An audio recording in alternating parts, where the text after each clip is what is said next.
Welcome to your new favorite bookish podcast, Fully Booked and Caffeinated. I'm Kelsey, and I have a very special guest joining me today, friend of the pod, fellow book lover, and author of Read the Room blog, Christine. Hi. So Hi. before we get started, let me just say Heather has given birth to a healthy, beautiful baby. Mom, dad, and baby are doing well. She'll be back soon, but we are so happy in the meantime to have Christine joining us. As usual, we're going to discuss our beverages first, and then we'll get a little background on Christine. So I am drinking, it is a work night for us, technically, but I'm off tomorrow. So I'm drinking a beer, which may or may not be caffeinated. I don't know, but it's called Purple Slush, and it's from Wiley Roots Brewing Co. It tastes exactly like grape Kool-Aid with carbonation. Oh, that's exciting. Yeah, it's very delicious. It's An also exciting probably combination. really purple, but I can't see it because it is in this can. So, Don't spill. what are what are you drinking? It is a work night as well, and my fatal flaw is if I have caffeine, I won't sleep. So I have green tea. It's Bigelow from Trader Joe's, and it has honey in it, and it is in a mug that says "Read Local." I So love it. yeah, it's really on brand. Even with the bookish mug, I love it. I I came prepared really, today. yeah, you're showing me up already on my own damn podcast. Anyway, so Christine, tell us a little bit about yourself and where your love of reading comes from. My love of reading, that's tough. Well, I'm born and raised in New Jersey. I am an executive assistant at a fire safety company, and I've always, in my spare time, liked to read. Growing up, I read casually, nothing, I was outside playing. I wasn't like sitting in, my room all the time reading, which is great for people. I know people like that, and that's great for them. But really, once college started winding down and I didn't have to worry about reading for school so much, I really picked up reading for pleasure again. And I like the idea of having a bookshelf and putting all my books on it and like making my own kind of life library, and it just spiraled from there. Now it's like my favorite thing to do, and it has been since I graduated college 10 years ago. So for the last 10 years, and now here I am on a book podcast talking about how that's my favorite thing to do. I feel like that's a really common thing because I also did the same thing. Like when I was younger, I read so much. And then once you started having to read for school, it becomes a chore. And even though some of those books that we had to read for school were good books, we didn't want to read them because, I mean, it's schoolwork. So then once you get out of that having to read or being forced to read, it becomes a lot more fun. 100%. And it's kind of like a lot of people ask me, like, why didn't you want to become an English teacher or something, or an English professor or something like that? Because I don't want to read the same books over and over again from the day I start work until I retire. Like, I read Wuthering Heights once. I'm all set. I Yeah, don't need that's to a read good it 1,000 point. times.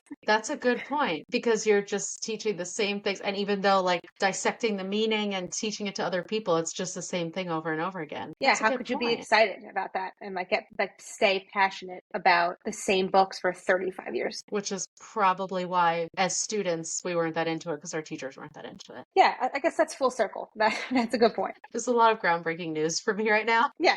that I haven't thought about before. Okay. So basically, I'm just going to interrogate Christine on her book interests, and then we will do a little book chat. But Here for it. first, we need to break you into the club. So, first and foremost, favorite author. This is going to make me sound as basic as they come, but I'm not going to sit here and lie to you. Taylor Jenkins Reid is just my number one. I mean, everything that she's come out with, I've read, I think, everything she's ever written except for Forever Interrupted and After I Do. Okay. And they're both on my radar, but I've read everything she's written after that, and they are just, I mean, one after another. It's just great. And she writes strong female characters. Did you read Carrie Soto? No, I didn't. The only reason I didn't is because I read Malibu Rising Mm-hmm. and I hated it. Oh, Yes.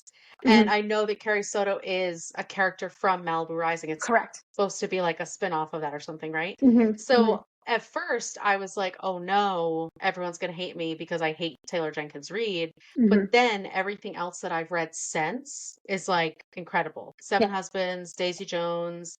I actually have After I Do. Heather lent it to me, so that's on my TBR for next month. Love that for you. So so I'm excited to read that one. So what's your favorite book by her? Oh, Daisy Jones and the Six. I'm sitting here thinking about it like it's not Daisy Jones. It's Daisy Jones, 100%. I read it in Hmm. 2020, and it was kind of like unbelievable to me that they weren't on iTunes. Like, I was like, how do we exist in a world where Daisy Jones and the Six is not a real band? So Yes. once they came out with the show, I was like, oh, this is my moment.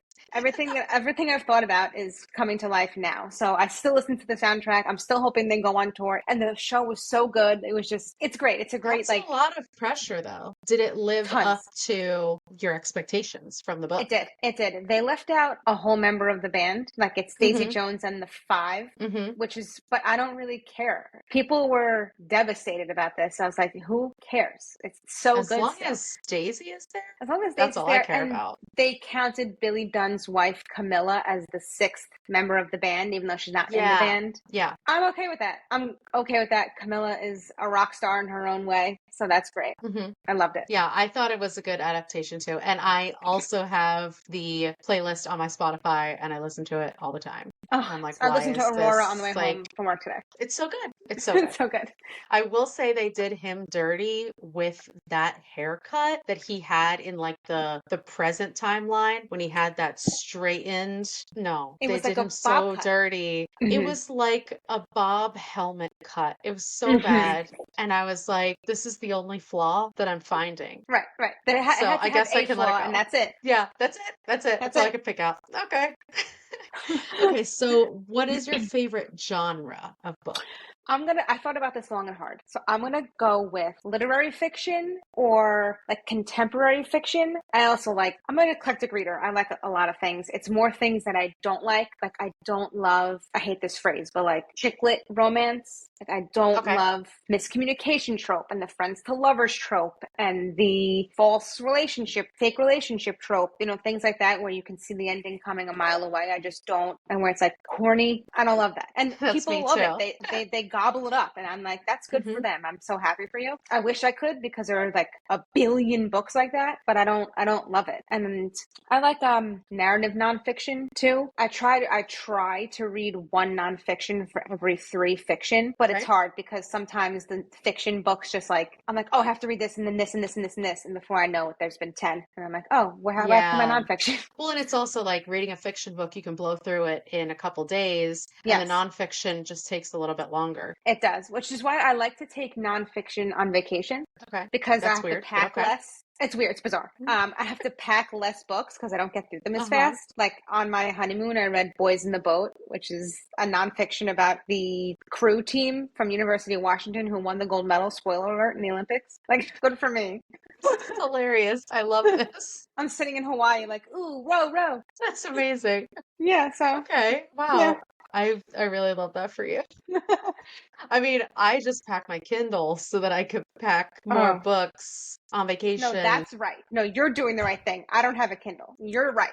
Oh, are you anti-Kindle? No, Okay. I just don't like it for me. I had one in college when I didn't have a car, so I couldn't get to the bookstore to buy myself new ones. So I had a Kindle so I could just download books easily. I just love a real book so much more. But I Yeah. understand the Kindle. Again, I'm wrong. I understand the Kindle. They're great. No, I agree with that. Now I'm such a hardcover person. I never used to like hardcover books because they were just like a pain in the ass, especially because I used to read in the bathtub all the time. And I'm like, I can't bring this to the bathtub. It's gonna get wet. It's gonna get ruined. I can't bring this to the beach, to the pool. But now I just love me a hardcover. But I gotta have both. You know what I mean? I gotta switch it Mhm. up because what I do love about the Kindle is that it tells you how much longer you have to go, either like time wise or percentage wise. And so I'm like, okay, am I gonna stay up the extra hour to finish this book, or do I have to shelf it and come back to it tomorrow? You know? I And do I know. always stay up, but Hmm, hmm. at least I think about it for a second. Yeah, and it'll tell you about how long you have, so you can Yeah. plan for your bedtime from there. Yeah, exactly. And then I exceed that bedtime every time. Anyway, so this is a hard one, and I understand that it's a hard one and that this answer could change tomorrow. But today, what is your favorite book of all time? My favorite book of all time is Atonement by Ian McEwan. No brainer. And this circles back nicely. So this was an assigned reading in AP English in 12th grade. And I think the reason, and I have not read it since then because I'm afraid that it's going to turn for me. I will read it because it's critically acclaimed and people love it. I think one of the reasons that I love it so much is because it was assigned reading and I was expecting to hate it. So when I started to read it, I was Interesting. like, oh, this is fantastic. And then ever since then, I think it surprised me so much that I was like, oh, this is a very well regarded book. It's literary fiction, it's historical fiction. It's so good. It was made into a movie that was so good with Keira Knightley. It was amazing. And I was like, this is a perfect book to just be my favorite because the reading experience was great. The book was great. How I felt afterward was great. Thinking back on it is great. I'm like, this is a great answer. So and it's usually my in pocket answer for whenever somebody asks me what my favorite book of all time is. I have to read this book. I've never read it. It's very good and it's not so big. I might have seen the movie because I did go through a Keira Knightley phase where Mhm. I just like had to see everything that she was in. So that's a possibility. I do love her. Okay, so what is your ideal reading scenario? Where are you? What season is it? What's the temperature? Do you have a snack? Do you have a drink? What's the deal? It's summer. I'm in a pool. I'm in a raft. However, the raft has to have an upright back. You know, it's the Mm-hmm. inflatable Mm-hmm. ones with the back and the headrest with the armrests. Okay. And it has a cup holder. I'm talking ice cold Coca-Cola Classic. Oh, wow. That's what I Wow. want. However, your girl doesn't have a pool. So I did go, we redid our backyard this spring and I bought myself an egg chair. Oh, yes. Do you know what I mean? Mm-hmm. But I saw it's it a on your big one. Instagram. Oh, it's fabulous and it's nice and Okay, there's two sizes. so here's my question. Sure. Are your legs always pretzeled or curled up? Is there enough space where you can kind of extend them? I do pretzel. I do put them to the side, but they can extend. There are two sizes of the egg chair. I got the big one for this reason, so I could sit all the way in the back and extend my leg. I'm 5'3". It's fine for me. Okay, I'm even So shorter, so I think I might have to that talk someone into this purchase for our backyard. right, and it did. You know what? It did take some talking into, if I'm going to be honest. Because I know that shit wasn't cheap. No, it was not, but it is our most used piece of furniture. So, everybody, you're welcome. I love that. I'm looking for a reading chair. The problem is I am always pretzeling or tucking underneath me. And then I'm sitting there for 2.5 hours and then I finally get up and my knees are like crickety creaking and I'm like, what am I doing? I need something with the legs. I've gotten an ottoman. It's not the same. No, I need an egg chair. you need an egg chair, and we got ours at home. Okay. Any other main questions that I missed that we need to know about you as a reader? I don't believe so. I love it. Okay. All right. So now that I've finished my interrogation, we can do the best 2 or 3 books. I did 3 books that we've read so far this year, why we loved them, why everyone listening should definitely read them. I'll start so you can have a break. So I actually narrowed it down by genre because I'm like, how am I supposed to pick only 3? So my first is a horror book, which isn't technically a horror book, but it is truly terrifying. Tender is the Flesh by Augustina Bazterrica. I said it wrong. We're moving on. I think everyone should read this. It paints a picture of humanity and morality and the lengths that we as a species will go to in order to survive, and also how you can justify absolutely anything if you get enough people on your side. So it's definitely a rough read in this climate that we're in right now, but I also think it's super important that everyone does read it. As far as thriller, which there's so many great thrillers I've read this year because this is definitely my most often read genre, just because they're popping out left and right. Every day there's a new thriller that I want to read. But my pick is The Lies I Tell by Julie Clark. I think it's super original and unique. It's my favorite subgenre, which is female vigilante revenge, obviously. It's just really well written. I read it towards the beginning of the year, and I still feel just as strongly now as I did when I read it. So that's got to mean something because I think I read it in like January or February. And then, funny that this is my fiction pick, I guess, contemporary fiction, literary fiction, whatever, because I picked Daisy Jones. I I had love to to. hear that. I love to hear that. This surprised me so much with how much I loved it because at first I was put off by the interview style of writing. And now I just read this recently, like right when the show first came out. So I was late to the party. It already had all this buildup. I was like, "Ugh, what if I don't like it?" I loved it. I loved it. It gets so deep. It's so relatable in some ways, and it gets so heart-wrenching. It's just truly not what I expected. And I think that's why it's one of my top choices. Not just because the story is great and the show ended up being awesome. It's because I was not expecting it to be one of my favorites. And I kind of was going into it being like, this is going to be awkward when I don't like this book because everyone else loves it so much. And then I was like, wow, Kelsey, shut up. It's perfect. And here we are. So, down to you. Before I go, can I give you just a hot piece of advice? Yes, always. Listen, I know you just read Daisy Jones, but wait like a year. Listen to the audiobook. I read it in print and then I listened to the audiobook. It's a full cast. So it's just not No one way. lady. Yes, way. It's not just one lady reading the same parts of everybody. Everybody's a different voice. It's fantastic. I mean, as if it couldn't get any better. It's fantastic.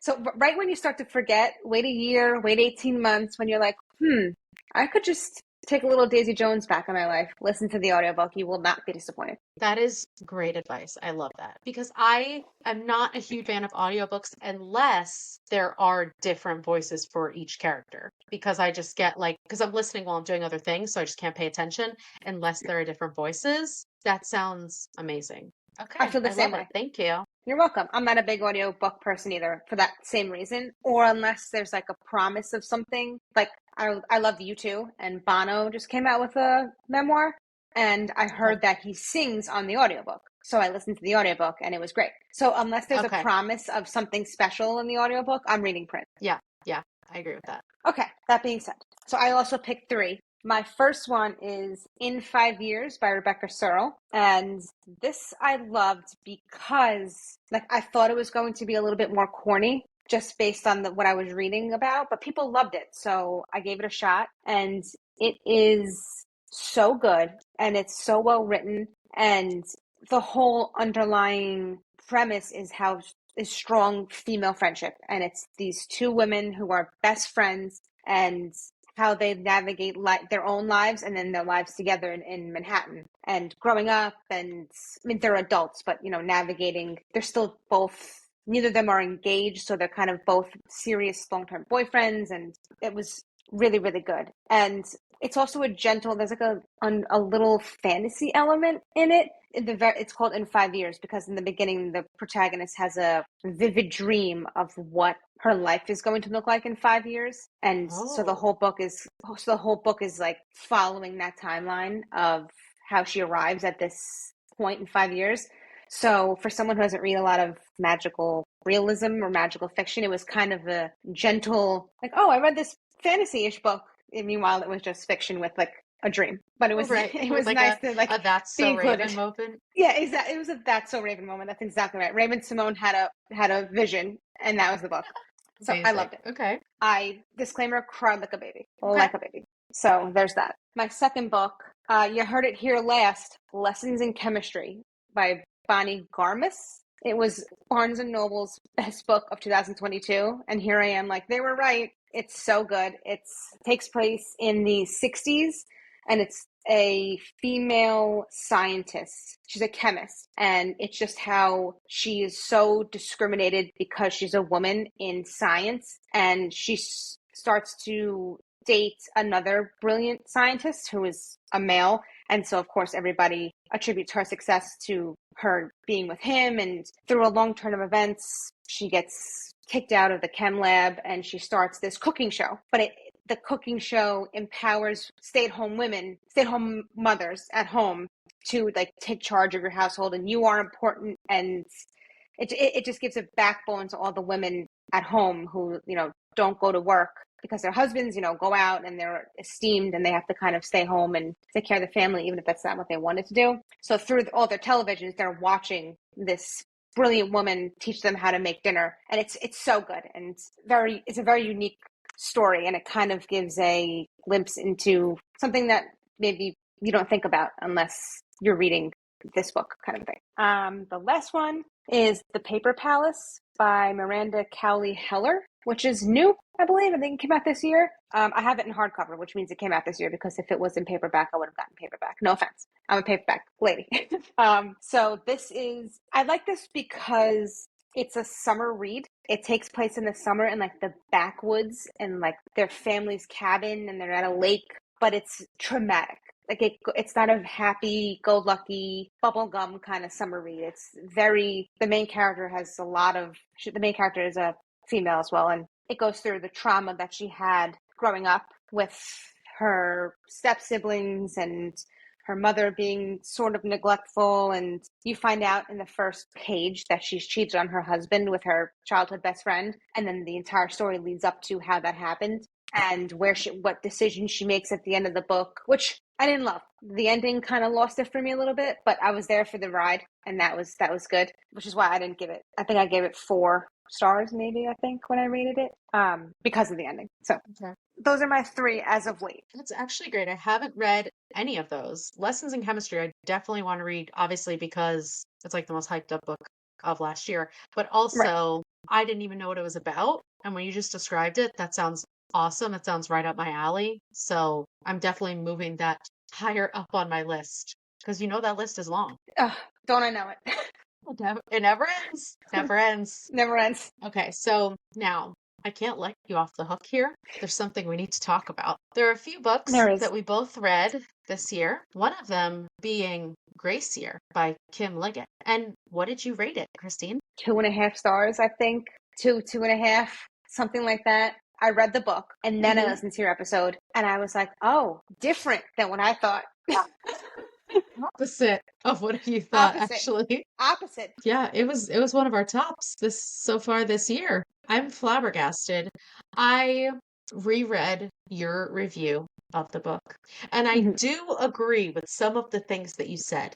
I Mm-hmm. agree that I feel like some of the parts I definitely read it as YA, like the poacher turning. Okay, spoilers for anyone who didn't read The Grace Year incoming. Skip ahead. The poacher turning into her lover, yes, crazy, ridiculous. But my love for Tyranny, and I know the comparison to Katniss, I get it. But the ending where we see that all of the women are banding together and creating this revolution, and the reason that I love this so much is because it could have been really corny, but the fact that they were being so smart about it, and to Tyranny, it seems like they're basically making no progress, but then the way they're actually moving behind the scenes and slowly adding more people to the cause, I just thought that was really well done. Also, I hate a pregnancy trope. I hate any book with a pregnancy in it. It just never seems necessary to me. But in this case, I felt it was necessary because of their return, because she returns and she's pregnant, and then Michael has to accept the baby as his own, which shows his support of her and their cause. So I feel like all of the issues that I could have had with it, I rationalized and put my blinders on. So I'm still a 5 star, but I'm willing to hear you out more. So I liked the ending. Actually, when she revealed that she was pregnant, I was like, here we go.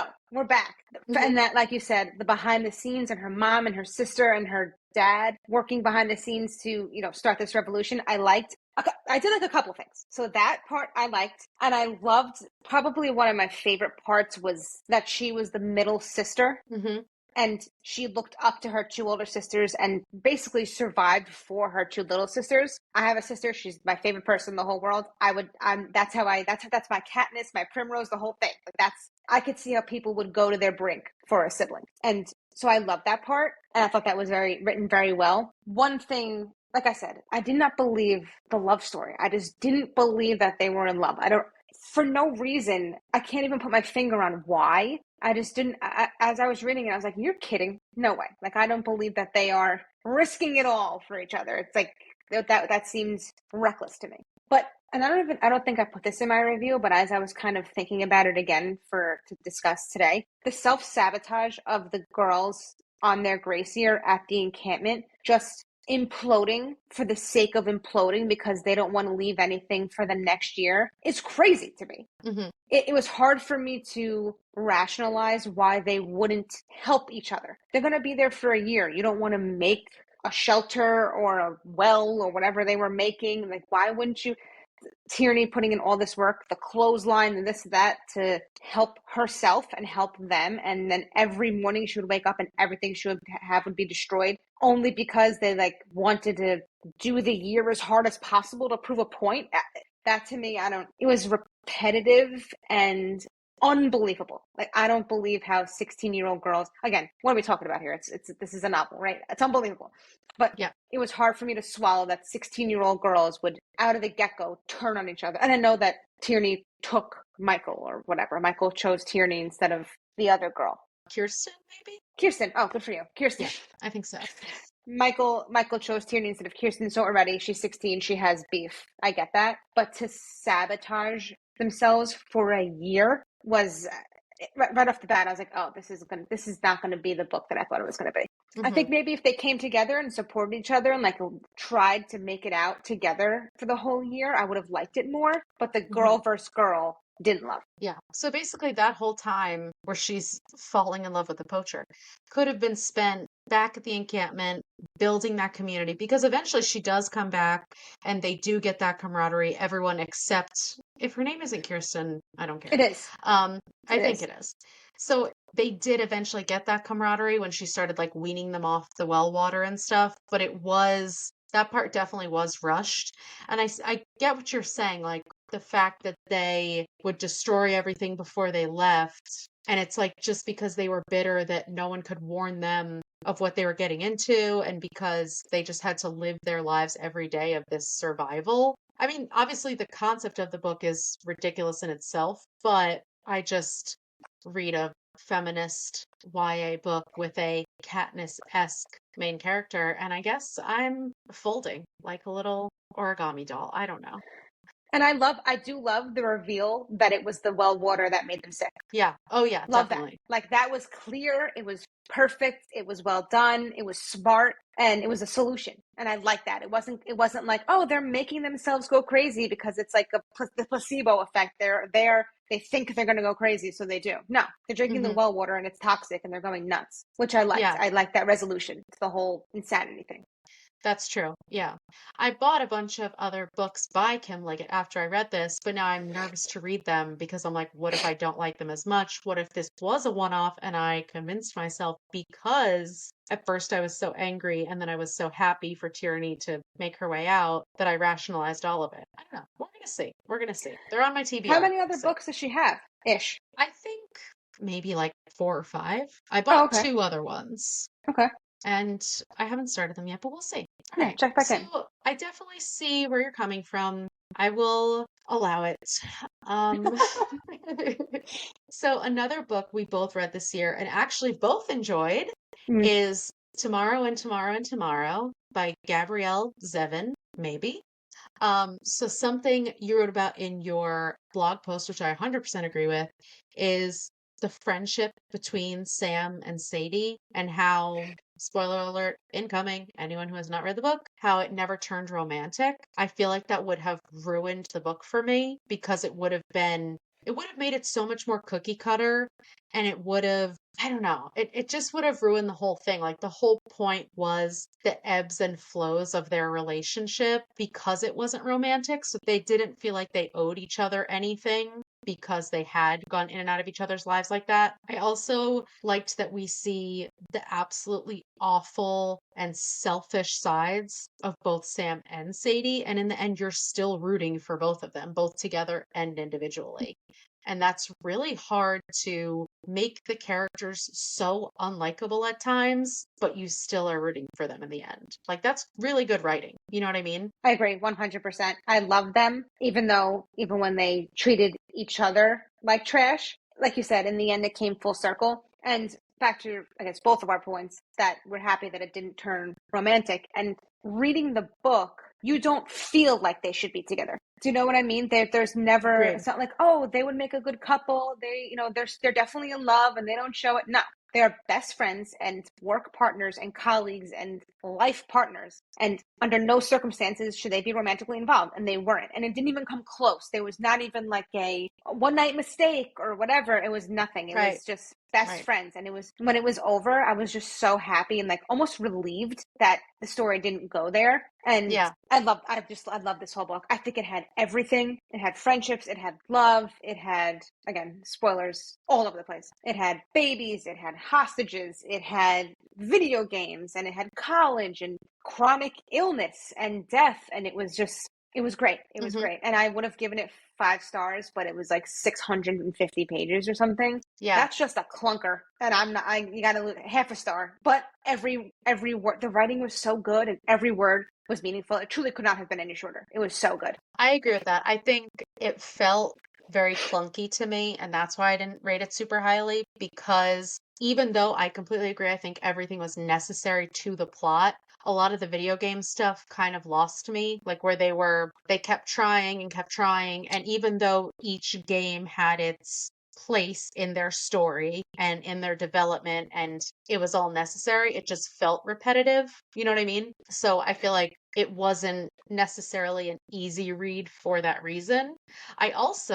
I'm really happy that I actually read it because if I had just read the blurb on this book, I never would have picked it up. Like, I don't really have any interest in video games. It's not really my usual genre. You know what I mean? Like, it didn't seem specific enough to me based on the summary of what we were going to be reading. But I'm so happy that it was like so hyped up, that everyone was reading it, that it was, such a huge book last year, because otherwise I don't think I would have even picked it up. Same for me. I'm not running to the store to get a book about video games, but like you said, because so many different people that I was seeing, because of the range of people who were reading it and loving it, I thought I'm going to give this a shot. And also, it was a book of the month. I subscribed to book of the month, and it was a book of the month choice, so I didn't have to go out and get it, kind of a thing. I just selected it as my choice, and Hmm. it came to my house, which was great. And the cover is beautiful. It's just great. Yeah. It was great. The cover is beautiful. I mean, Yeah. unlike me, who rented it from the Kindle library and had to wait approximately 5 months for it to become available,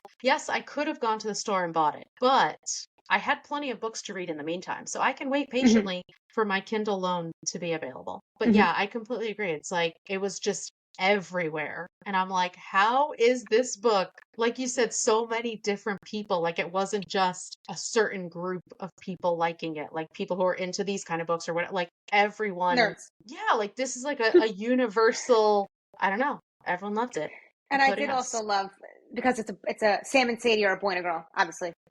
Sadie, the girl, is the brains behind creating the video game, which was Hmm. also, women could do anything. It was just so cool that she's like, I'm sitting in my dungeon with my headphones on for the next 4 to 6 business days. Nobody bother me. I'm creating this game, and she's like the brains behind it, which was just and Sam is out doing PR. So Yeah. that was just so Yeah. cool. It was cool. And it was awesome because they were so self-aware, like they knew their limitations.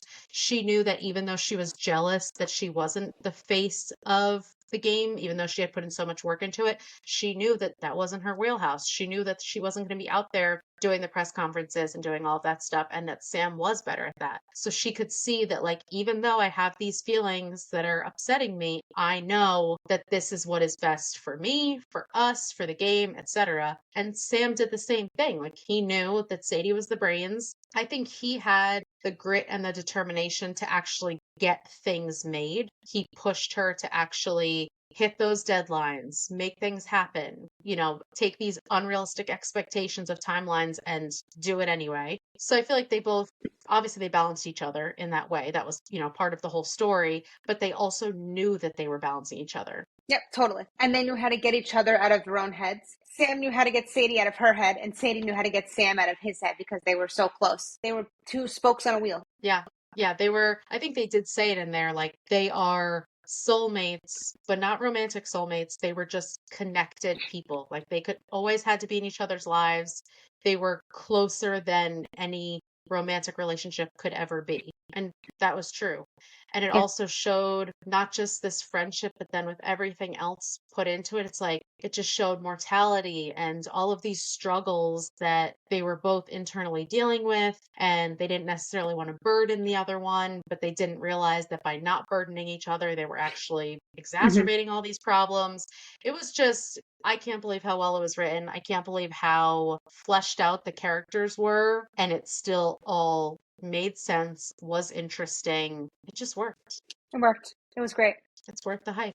If you don't like it, Yes. I don't know why you're listening to us. Yeah. You heard it here last. Tomorrow, tomorrow, tomorrow. Great book. Literally. You heard it here 2 years late. Yeah. Anyway, okay, so what are you currently reading? Currently, I'm reading The Perfect Marriage by Geneva Rose, which, did you read that? Hmm. You did. Every time I tell someone they're like, ooh, I'm curious what you're going to think when it's over. So I'm having a nervous breakdown because I like it, but I'm like nervous that at the end I'm going to hate it or something because of everybody's reaction. Like, ooh, this is a very polarizing book. I'm like, why? It's every other run-of-the-mill thriller, but apparently not.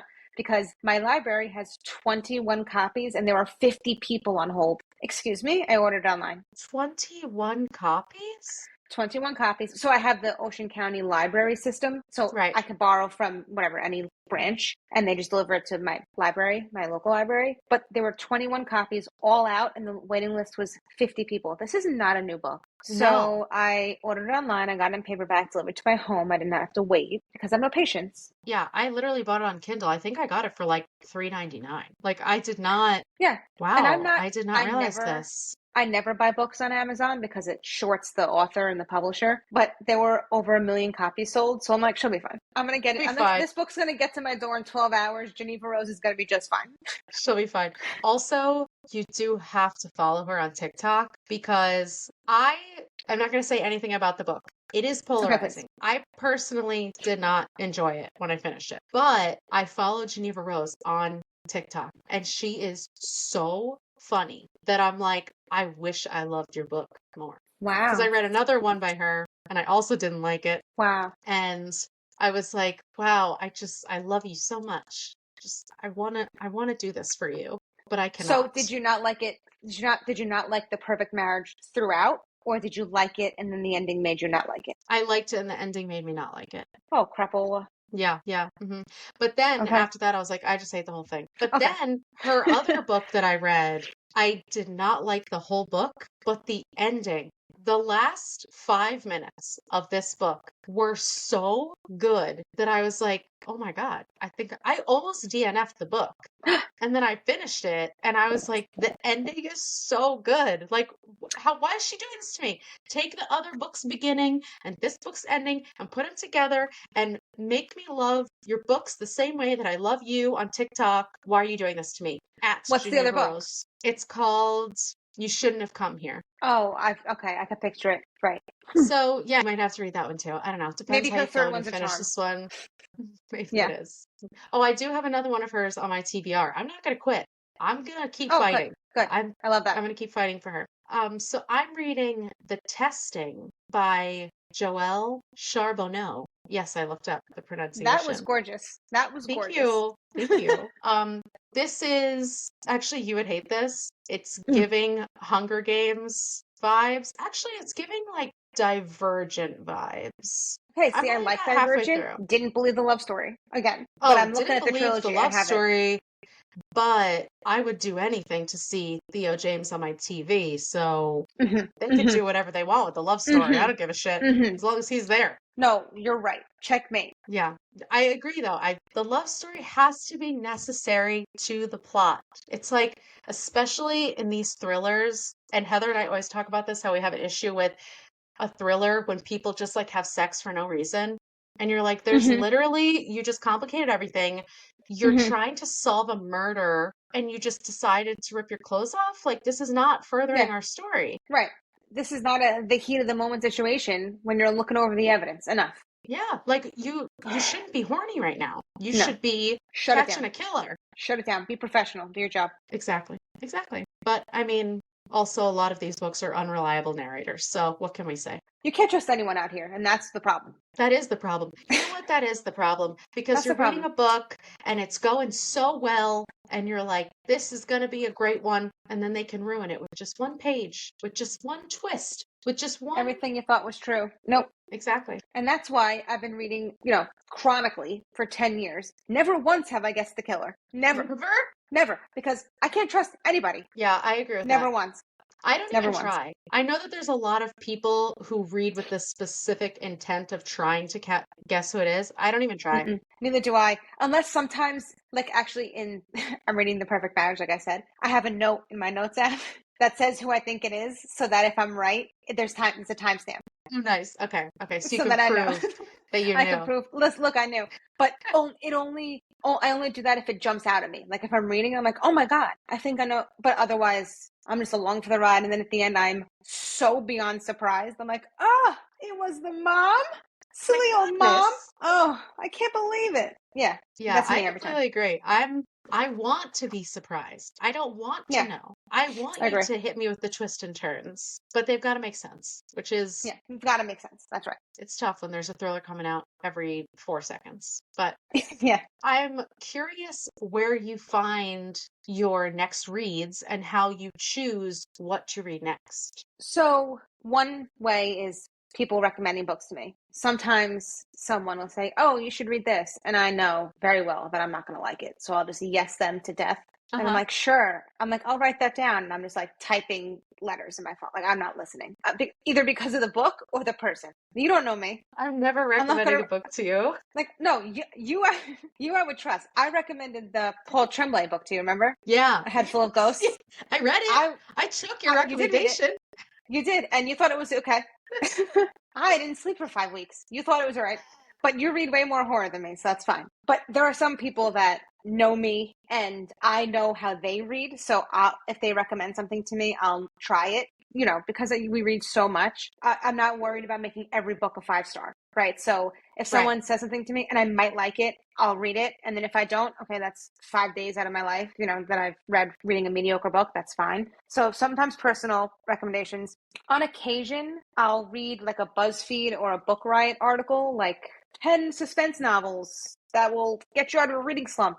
I'll read the summaries on those and pick one sometimes. And then I listen to 2 podcasts in addition to your podcast. I listen to What Should I Read Next, which it's Anne Bogle is the podcaster, and she has her blog is called Modern Mrs. Darcy, and she does Mhm. a lot of great. She has like a whole team now. Like she has it's almost like its own kind of company, and she's from Kentucky, and she's just this very buttoned up mom of 4, has a golden retriever named Daisy, and she's just the sweetest. And her podcast is called What Should I Read Next? So regular people like you and I submit a form on her website, and she has regular people on as guests, and they tell her 3 books they like, 1 book they don't, and what they're reading lately, and then she gives them 3 recommendations. It's fantastic. It's so good. She is so sweet, and her guests are so intellectual and well spoken and come from a variety of all kind of places, and she always gives the greatest recommendations, so I get a lot from there. I And love then there's that. another Okay. podcast. Yeah, it's great.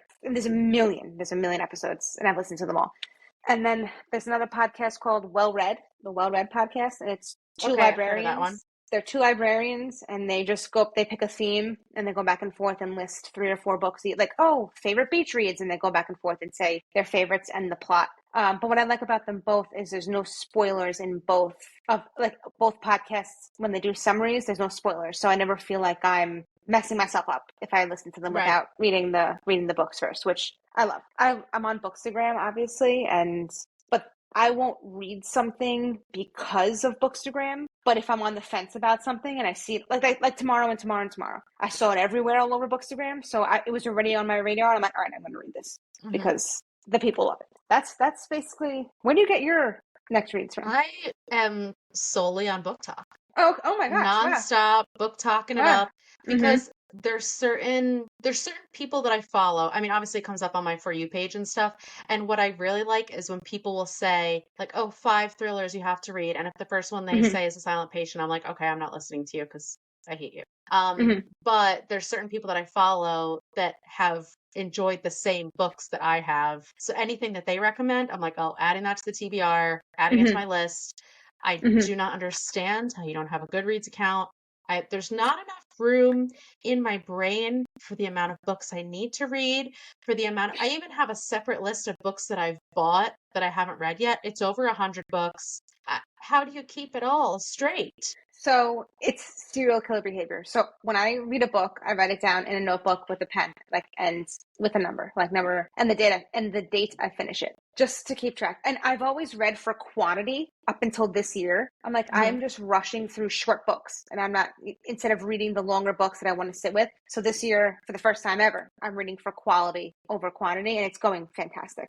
So I Okay. just literally in a spiral notebook, I write number 52, The Perfect Marriage, finished on August, whatever. And then I have a lot. I'm in my office. I have a lot of books. So I used to buy and keep every book that I read. And then I realized, okay, I'm 32 years old and my house is full. So now I started to purge. Why keep a book that you didn't like? It just takes up Yeah. room, and then I have to stare at a spine that I don't have a book that I don't like.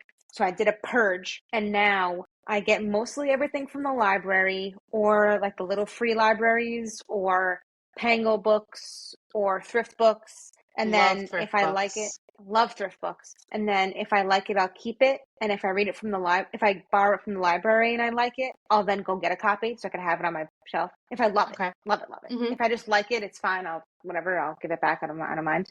But then my TBR is a Google Doc. And then I have a book cart that's not a shelf, where when I get a book that's on my TBR, I put it on the cart so I know that they're up next. Okay. Okay. It's maniacal and it's psychotic, but it works for me. You are just like pre-technology hitting it right now. Yeah, I'm a cave woman. I'm a Neanderthal, and this is how I'm doing it. See, Yeah. the problem is that in the past, when I'm thrift shopping or I'm at the secondhand bookstore, I have purchased books that I have already read. And then I get home and I'm like, I already have this, or I've already read it. And even by reading the blurb on the back, sometimes I don't know because it doesn't always tell you the whole story. Okay. If you don't tell me the twist at the end, I don't know if I read you or not. Mm-hmm. So once I discovered Goodreads, and I'm acting like I've been on Goodreads for 100 years, I haven't. I just made it like a year ago, maybe. And Okay. it is my lifeline. I mean, my want to read is like 350 books or something ridiculous. And I'm just adding things Mm-hmm. every single day. And like Mm-hmm. I said, I have over 100 that I've purchased and haven't read yet. Mm-hmm. But it's the only way I can keep track, especially when Thrift Books is out here giving me coupons every other day. And I You're got to getting be points. I'm getting You're free racking books up points. You're getting left and free right. books. Yeah. Oh yeah. Big So time. I gotta look on that list to make sure I don't buy the same book that I've already bought. Mm-hmm. It's just a lot. And I mean, I know this is like privileged people problems. I get it. Mm-hmm. But as a reader, it's tough out there. It's tough out there. You can't trust yourself. I've been in the same position where I've been at a store and I'm like, I don't think I have this. I don't make the mistake of if I read it or not, because I'm pretty good with remembering what I've read, but I don't know what I have. Hmm. Like, hello? So I'll come home and I'll be like, oh, we did need 3 copies of this. We did. Good thing. 3 copies. Good for me. Oh. Yeah, so that's where I find recommendations for new books. And obviously, if there's an author I like, I'll go and add every single one of their other books to my TBR. But I have an app that has a wheel, and I have like each wedge has the name of a book on it. And then sometimes I'll be like, no, specifically, I want to read a horror book.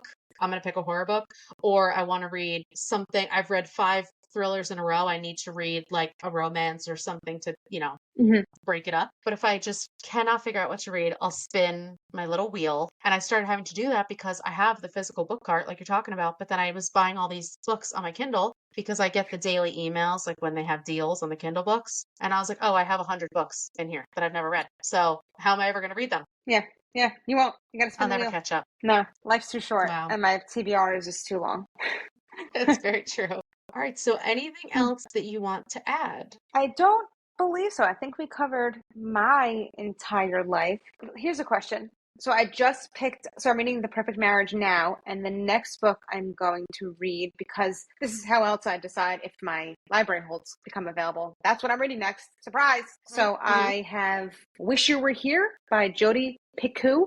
Okay. That's next on my list. Did I feel pretentious saying Picoult? Yes, I did, but I know that it's not Picoult, so I'm going to say it because I just know. Wait, I didn't know who you were talking about. Jodi Picoult. And then It's pronounced yes. Picoult. Could you believe it? Wow. I Could do you not believe it? believe it. That okay. Wait, did you read Okay, Gone I know Girl? who you're talking about. Yes. Gillian Flynn. Did we know that? Yes.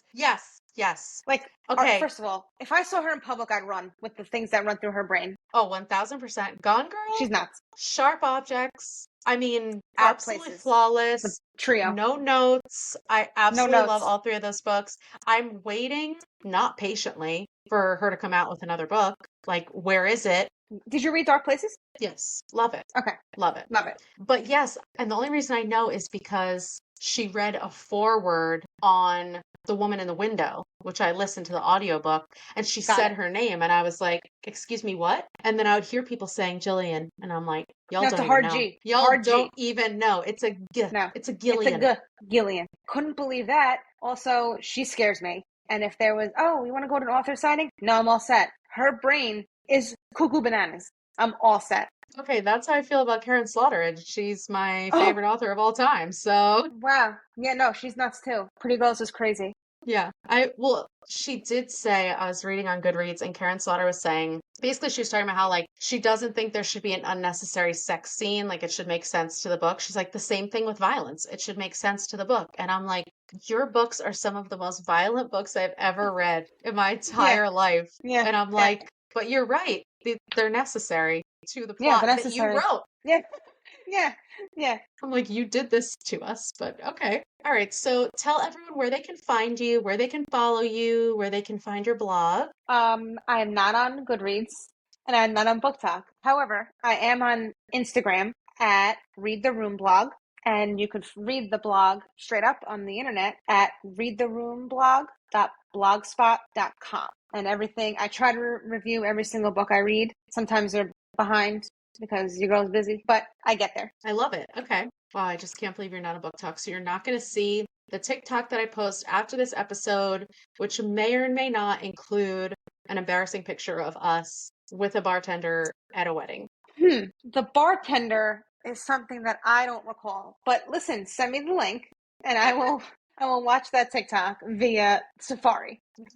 Via the web.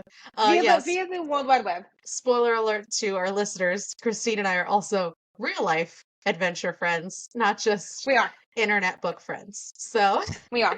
My husband and Kelsey's boyfriend are childhood friends. Plot twist. Kelsey and I are now friends.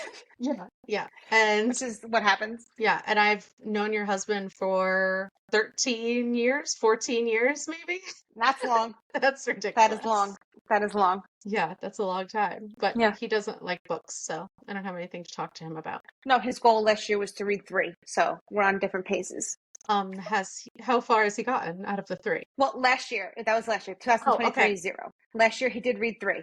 Okay, so he was like, They that were was terrible. all I'm not setting a goal for 2023. right, even though it went well. I mean, he picked 3 books that he liked. They were 3 nonfiction. No, definitely. There were definitely 3 nonfiction. I don't remember what they were. One of them was probably about riding bikes. And I don't know why this year he's like, listen, I reached my goal. Dunzo. I'm like, okay. 3 in my life. I reached my 3. goal. But also, I would never want Eric to read some of the books that I read because I think that he would fear for his life even more than he already does. You know what I mean? No, you're well equipped with all the knowledge from the books that you read. So I hmm I agree with you that you should keep that under wraps, keep Eric away, and that's how you have, a stable relationship.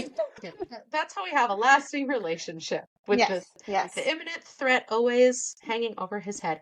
Anyway, yeah. so thank you so much for coming on today. I had so much fun talking books with you. Thank you for having me. Everyone, It was a blast and a dream come true. a dream come true. A dream come Everyone, true. make sure that you go and follow on Instagram and check out the books so far that Christina's read this year. See if you agree with her because, I agree with most things. Grace year is the only fight we've ever had. So, Mm-hmm. and hopefully it's the only fight we ever do have. Well, actually, we'll see after the perfect marriage. Well, that's all we have for you today. If you like what you heard, please make sure to follow, subscribe, rate, and review the podcast on whatever platform. It will really help us out a lot. If you have any book recommendations, questions for us, you can email us at fullybookedcalfpod@gmail.com. Also, be sure to follow us on our socials, TikTok and Instagram, at fullybookedcalfpod to see our upcoming reads. Thanks for checking us out. And remember, If you need us, we're fully booked. bye. Bye.